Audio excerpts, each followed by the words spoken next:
Okay, thanks everyone for coming. The Design Guidelines, Standards and Rules 26th edition is now out, and it's online on the Bulkhead Association .com website. I'd like to introduce here Kim Bandera. Many of you have seen her out on site visits, and of course Sharon Beasley. She's our ARC associate, puts all the meetings together. And I'm Fran Pagliaro. Great to see y'all. So I'm going to go over the changes. You know, there really aren't that many. It turned out to be in this document only about 13 pages of the guidelines that actually contain the changes we've incorporated.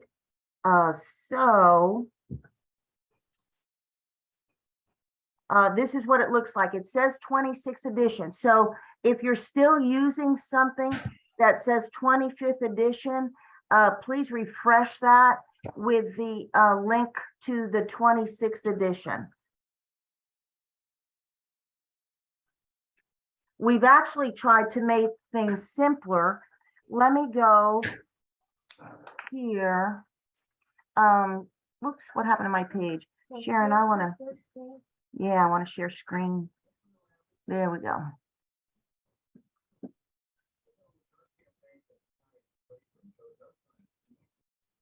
I'm trying to share screen.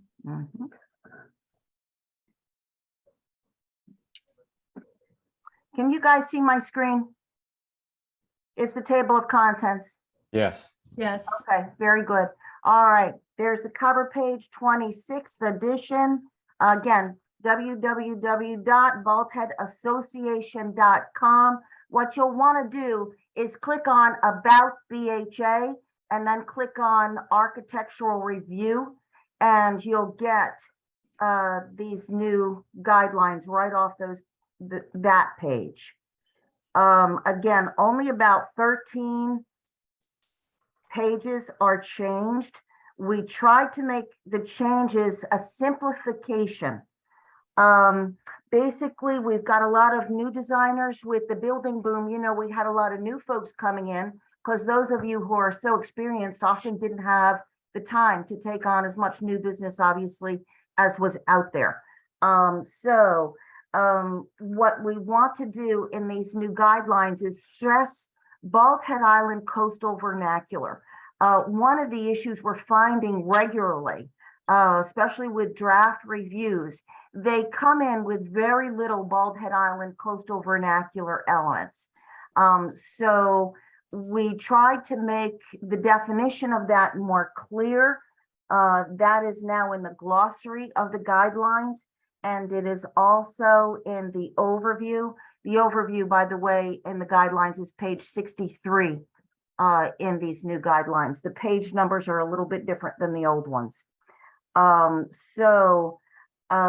We have simplified the requirements of a draft in addition to the coastal vernacular being lacking in many of the initial submittals.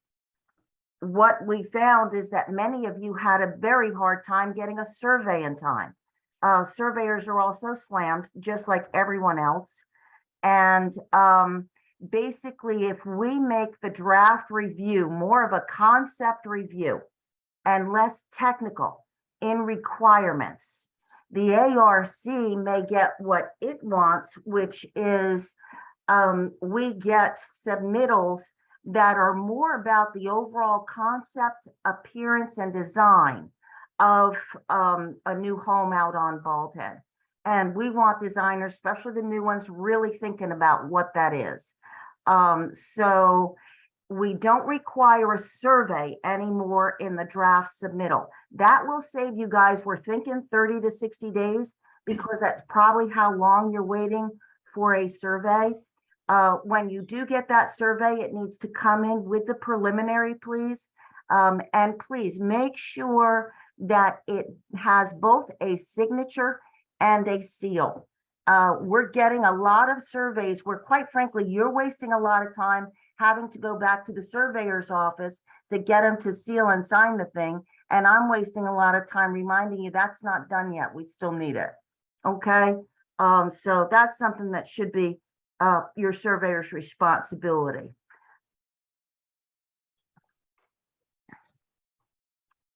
The another thing we're noticing, and we've tried to make more clear, a lot of folks who own property out here are so new to the island, they haven't taken time to read the guidelines or even the amended covenants for their particular property when they purchased it.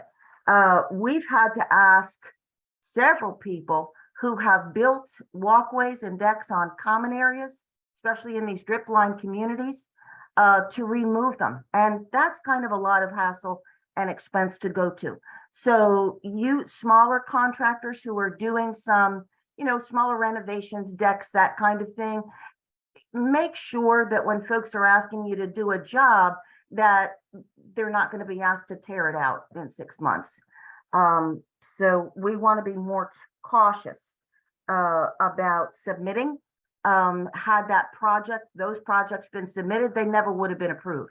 But they're going in without approvals because everybody's so busy, they're not taking the time for these small projects, and then they have to tear them out later. And that's a shame. But, the BHA has no choice. It's built on common property, and by law, that is for the enjoyment of the entire association, not used by one member. Okay. Just in case you're needing a reference on that for your clients, they want to look up page 7, and that shows neighborhoods that are drip line communities and common areas that do not belong to them around their home. I'm going to hit on some of the highlights. Fran, can you, when you're doing this, can you scroll down to the section that you're referring to? Sure. Just so it's on the screen. Sure. Thanks. There you go. There's page 7.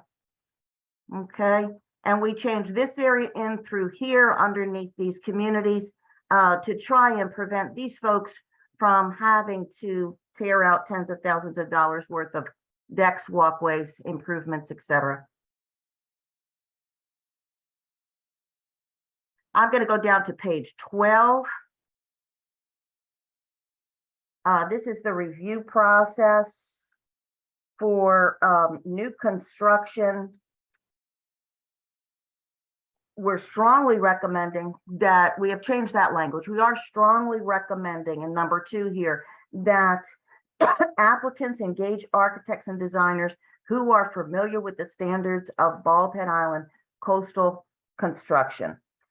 So, you want to be that person. I encourage everybody to read these new guidelines as a refresher. For those of you who've been around a lot longer than I have, we appreciate you. And for the new folks, you're getting a lot of experience very quickly. So please read the new guidelines and keep yourself refreshed on any new information. We do on page 13.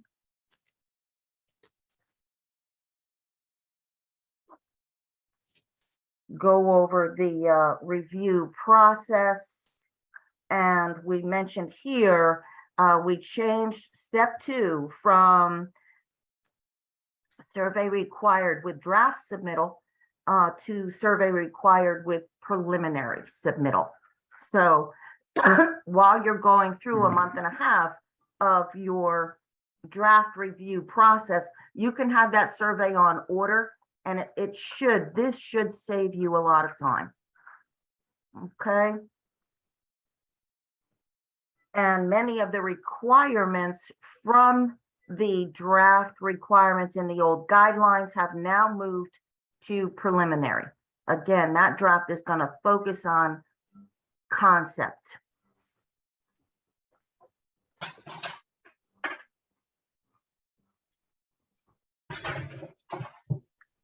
On page 15, you have the new requirements. Look how much shorter. I mean, it used to be 2 pages. So you've got the new requirements for draft reviews. You can get your concept in. We want it on a site plan. You're gonna know, based on the section you're in, what is your setback requirements, impervious surface, etc. The preliminary review is where you're loading in a lot more detail. It's not more detail than you used to have. It's just moved a lot of this from the draft stage to preliminary.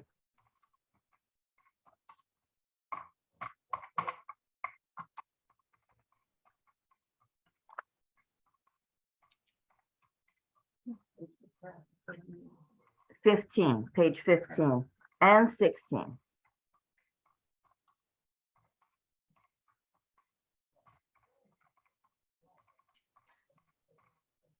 Your final reviews, that's when you can get your detail in. You guys know that's when you have your landscape in, and now your fence, walkways, you're putting a trellis in. That's where all your little detail can go.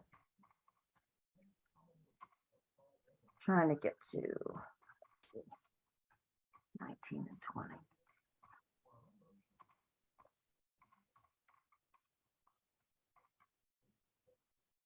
Of course, your paint and color application are due with your final still. Your landscape still due with your final. All your little details can go in there. And of course, your revision clouds, please, on changes from the preliminary and your preliminary review requests.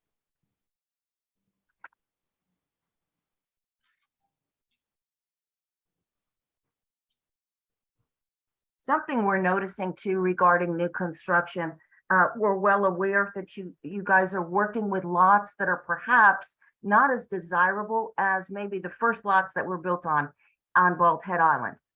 You know, the inventory out there, trying to put maybe larger houses on smaller lots, maybe some challenges with setbacks, impervious surface, etc. So, you know, we are aware of that. What we're finding is we're getting variance requests more frequently, probably because of that. What you want to do, because the ARCs are well aware of some of the challenges, and they're trying to be accommodating within the confines of the guidelines. But you want to encourage your clients to conform just as much as possible, and, you know, keep those variance requests to a minimum and find more creative solutions. That's what it's going to take. I'm not saying they're not approving variances. They are approving some, but not as many as they're seeing in front of them. They're looking for some more creative solutions to some of the issues on the lots.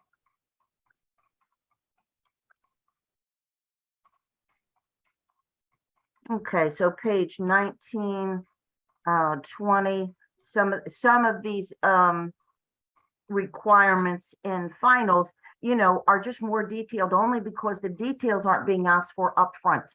Again, we're not asking you to do more in terms of requirement, just you can present a lot of it later in the presentation after you've waited a month or two for your survey to get done and you've gotten your draft through in the meanwhile. Drafts are still required, by the way, and your deadline times for preliminaries and finals are 3 weeks. The deadline for everything else is 2 weeks prior to the meeting dates. And we're still pushing a bit through here, but it's not 25 to 35 per meeting right now.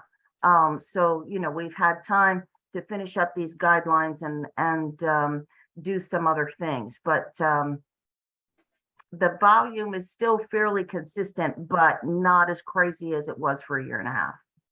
Maybe you're finding the same thing. You must, otherwise they'd be in front of me.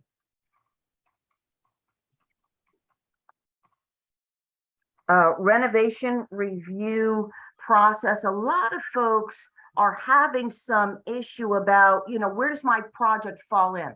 Major, minor, case. On page 30 of the guide. Well, that's good. That way I can take a look at the site. All right. Okay, I think somebody. We'll do it, yeah, somebody after we else get there. needs Yeah, to for mute. sure. Yeah. On page 30 of the guidelines, there's actually a new review schedule. Yeah, if you want to, that's fine. I'll be here this afternoon, so. Okay, all right. Could everybody mute because somebody's on the phone talking and we're hearing it in the meeting. Here's page 30 of the guidelines. And basically it's the new review fee schedule. Has new construction, major, minor, paint, plant material change, demolition. So you all know by now, this has been in effect for a while. The new construction review fee for the first 3 submittals is $3,700. The refundable construction deposit is now in effect $10,000, not $5,000. It's refundable. We're hoping that this will motivate folks to get their change orders in during construction and request that refundable feedback when they have their certificate of occupancy. So the BHA can get those refundable deposits in and out in a timely manner. They want them off their books. Major renovations. So we've got heated space criteria for different categories and different fees. If you're doing a major renovation, you're not sure what form or fee you should submit, please go to page 30 of your guidelines. And this really explicitly tells you exactly which category and fee you are.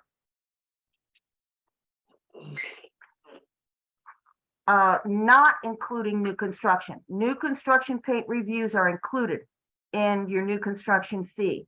There is a paint change fee now for $125. That was determined on a cost basis.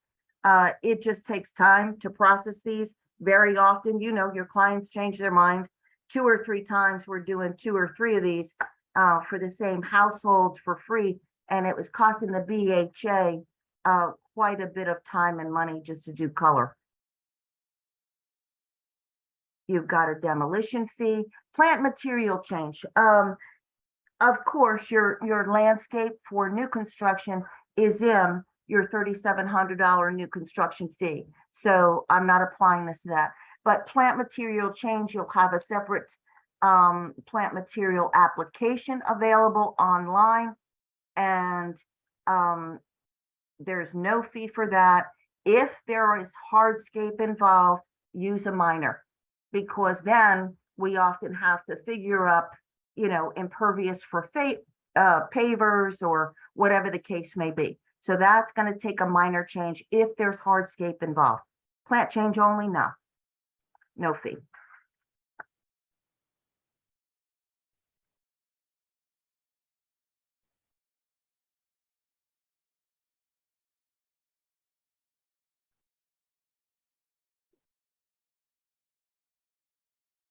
I'm going to go back to page 23.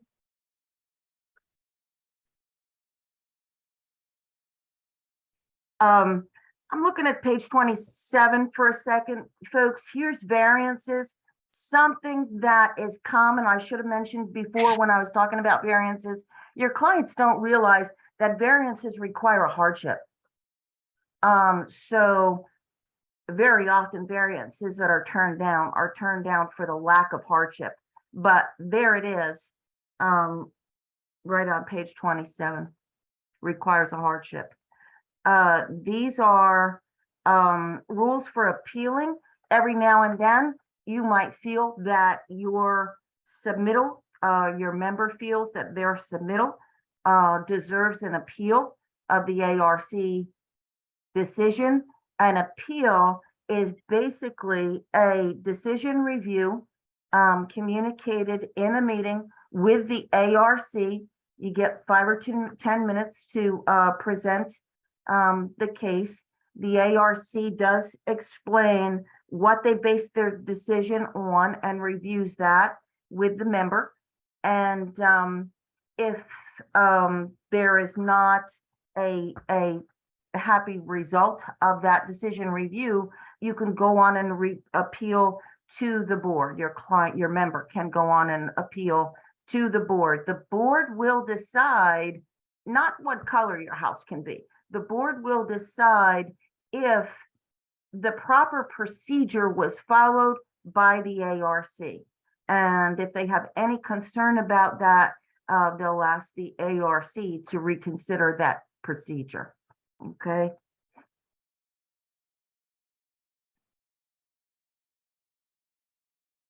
Violations. We've been getting a lot of them. A lot of them are just people in haste trying to grab their contractor when they can get them and do things on their sites that they never applied for.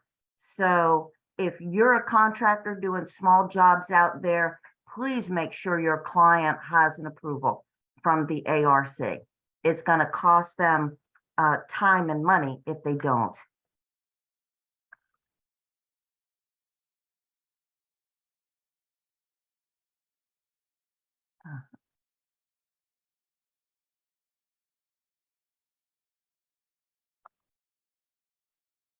Timelines. Go up to page 25. Timelines have been in the guidelines. Timelines apply not only to ARC decisions, but projects that don't require ARC.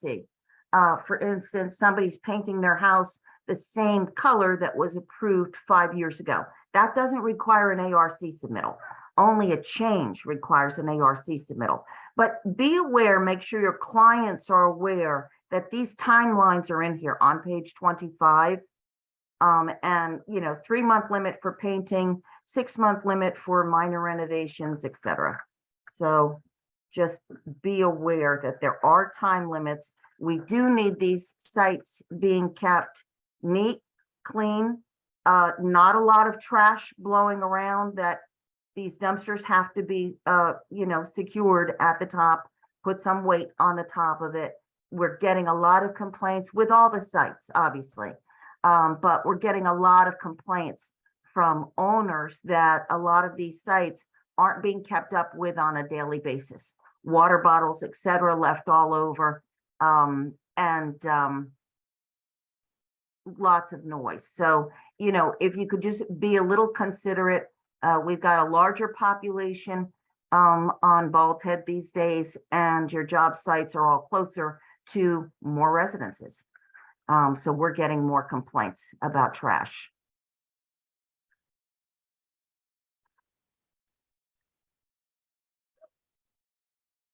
There is a brand new plant list.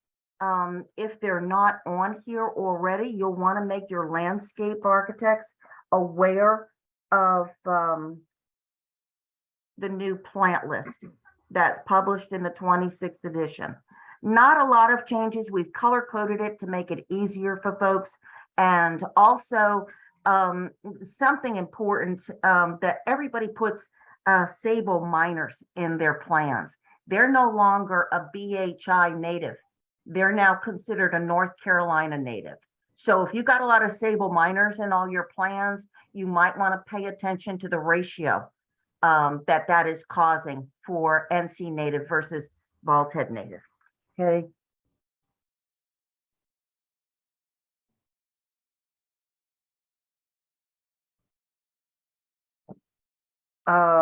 Let's see. I'm gonna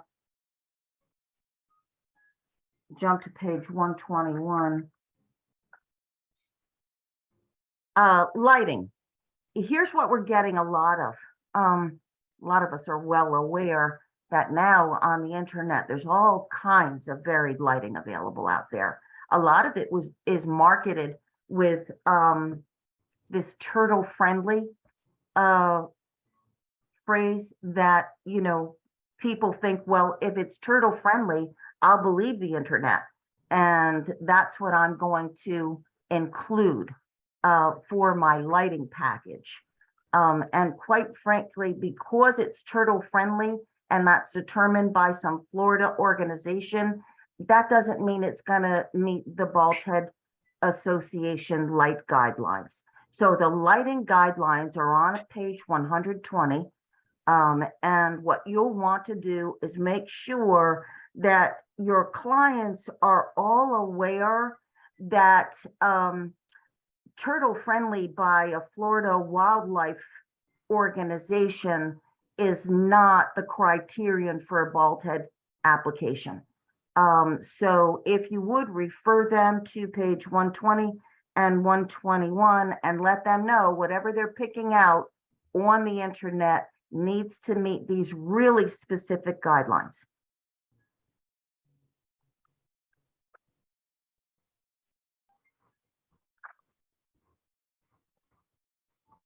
Something else that's getting kicked back a lot lately, in addition to lighting, is color selections.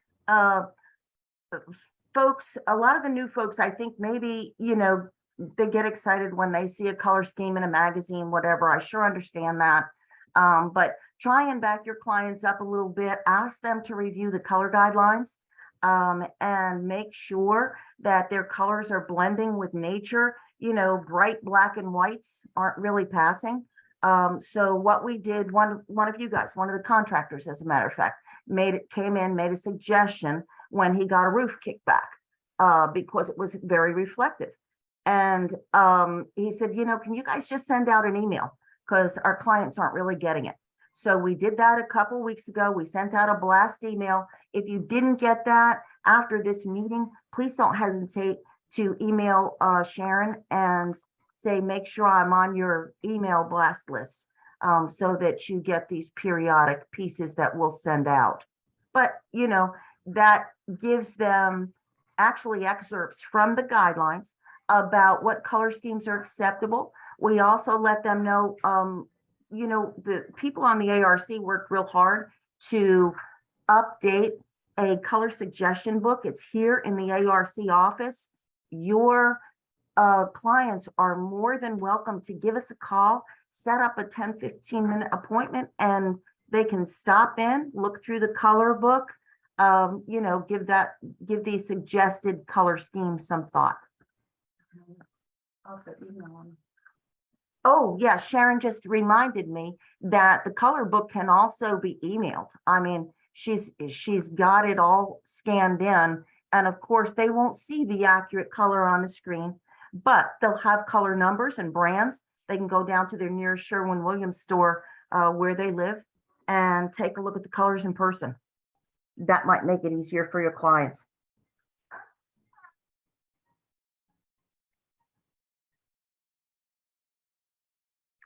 On page 138,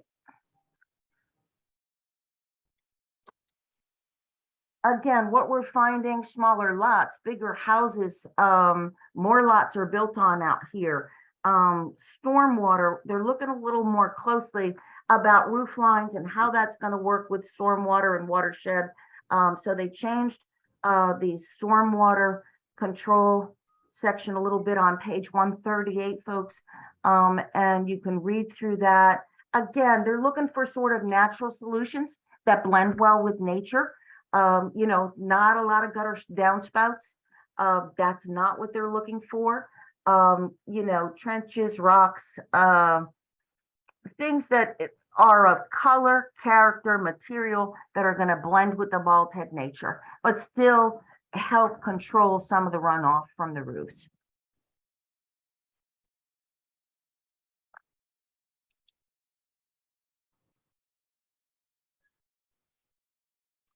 I'm going to go to the www.baldheadassociation.com, everyone. Click on About BHA, click on Architectural Review, and you're going to come up with this page. I would really suggest you refer all your clients to it, you architects. But this gives you the purpose of the guidelines, gives you the links to the 26th edition that we're reviewing here. It gives you the link to the new review fees, which is also your guide for which application you're going to fill out if it's a change. John Kinney did a what to trim, what not to trim, because we're having a lot of cutting issues out there, obviously. Also, in order to deal with the tree cutting issues that we're having out there, in the special notice that has always gone out to owners and designers with the final approval, there's always been a line that has said, do not cut trees before you schedule your first on-site visit. We have now highlighted that in bright yellow.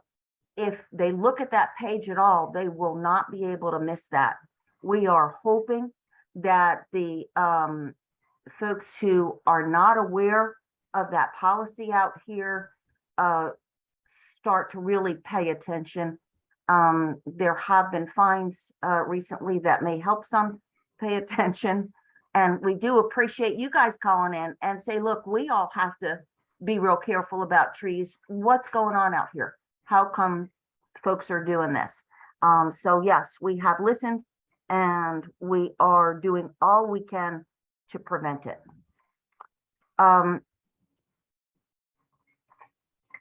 The online forms have come in really handy, I think. So with the new fee schedule, with the new guidelines, the forms have changed a little. So right on this About BHA architectural review page on the website, you've got your new construction fillable form, including your property owner agreement, which is due with final, and the $10,000 refundable deposit. You've got your major, minor, paint color, roof color, plant material, and demolition applications that are all fillable forms right here. So hopefully that's as easy as it can be, all on the same page. Underneath the 2022 schedules for A and B meetings, not a lot of change there. The A meetings are still the first Friday of every month, with the exception of January, because that's always a holiday. And the B meetings are always the third Friday of every month, with the exception of December, because that's always a holiday. And for 2022, these are the links to those schedules. You click right there. For 2023, we have them posted, so you'll be able to meet your deadlines in advance for sections A and B right there. Okay, before I turn this over to Kim to discuss your site visits a little bit, do you guys have questions for me or comments on, you know, what we might include in additional information? Frank, can you show down one of the forms in the little dots that we've added, if it's a revision? There we go. Yeah, and see that box up there on the right? Oh, okay. Sharon asked me to inform you that we have added at the top of these applications what the application is for. It helps the ARC to streamline it. So there are renovations or minor changes that come in with final, because of final inspections.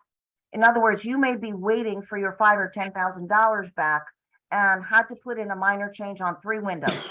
So if that's the case, you're going to take that minor change app, and right here in the upper right hand corner, you're going to check off final inspection. If you've received a community-wide standards violation, we want to get that right into the ARC, because we realize these are daily fines in many cases. So please check off CWS violations if somebody is experiencing a violation and that's why they've asked you to make a change, or other violation. Check that off too.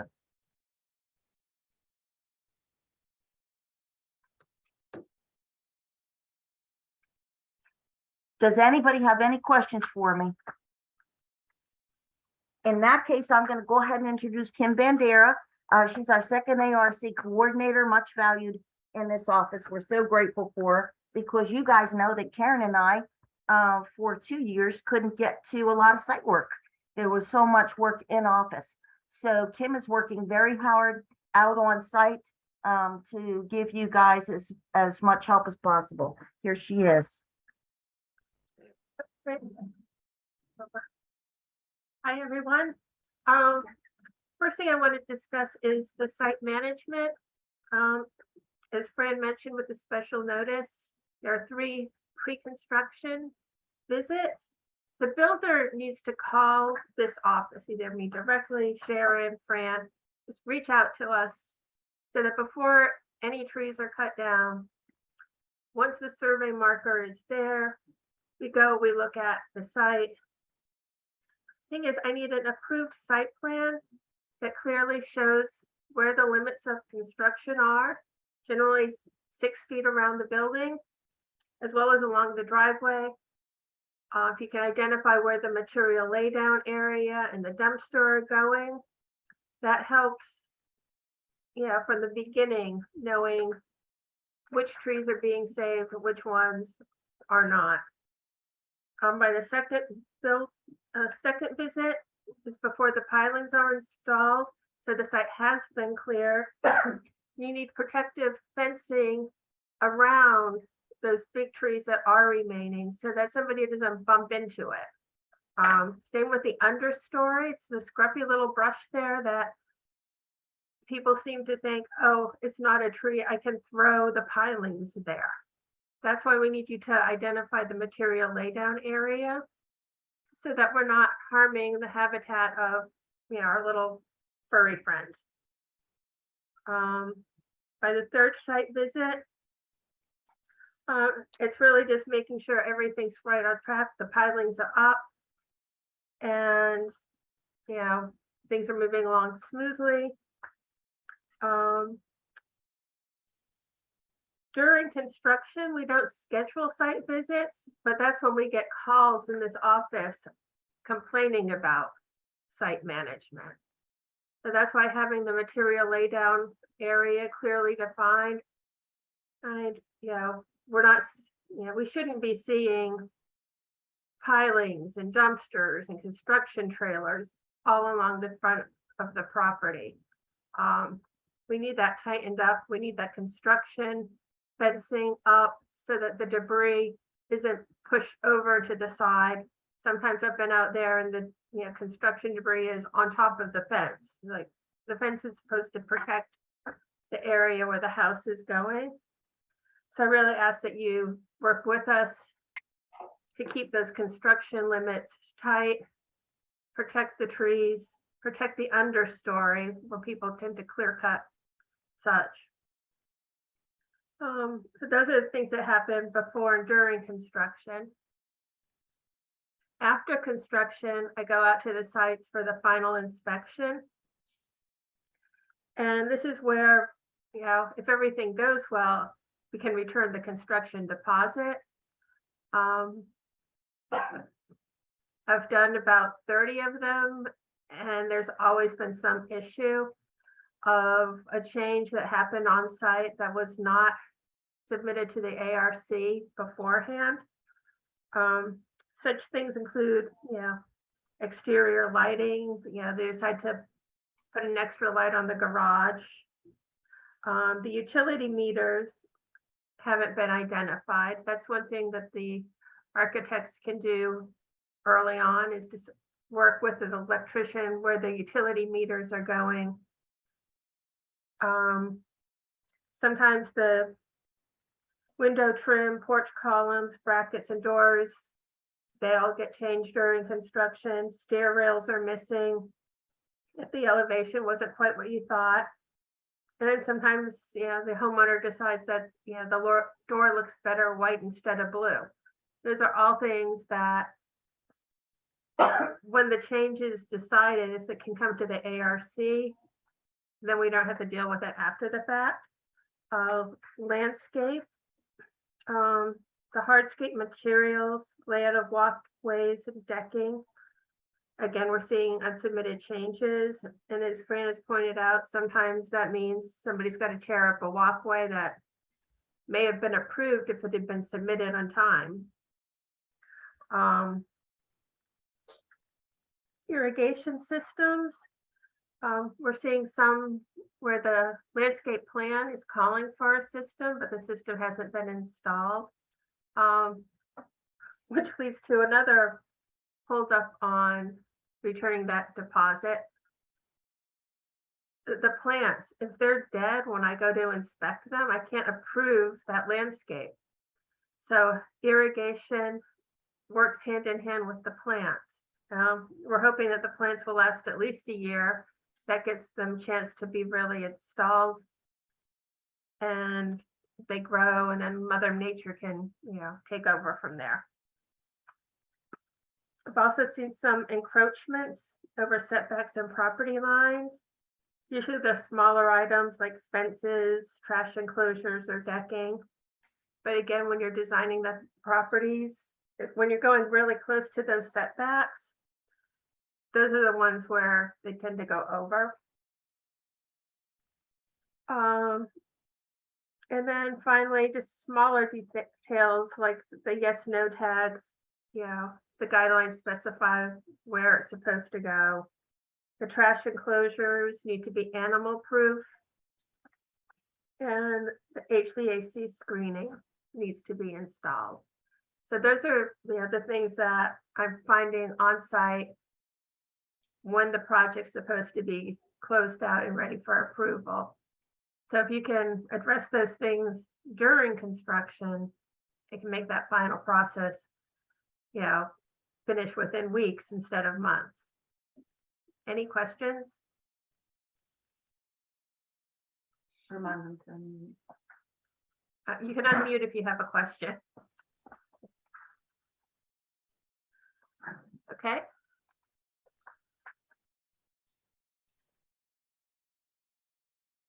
All right, Fran, back to you. Okay, folks.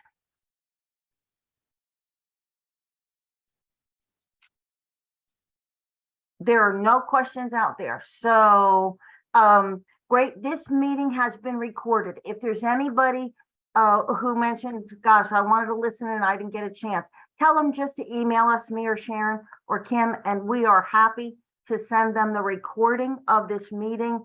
And then they'll know exactly where to find the new guidelines, new price sheet, fee sheet, all that. Okay. Thank you all so much for coming.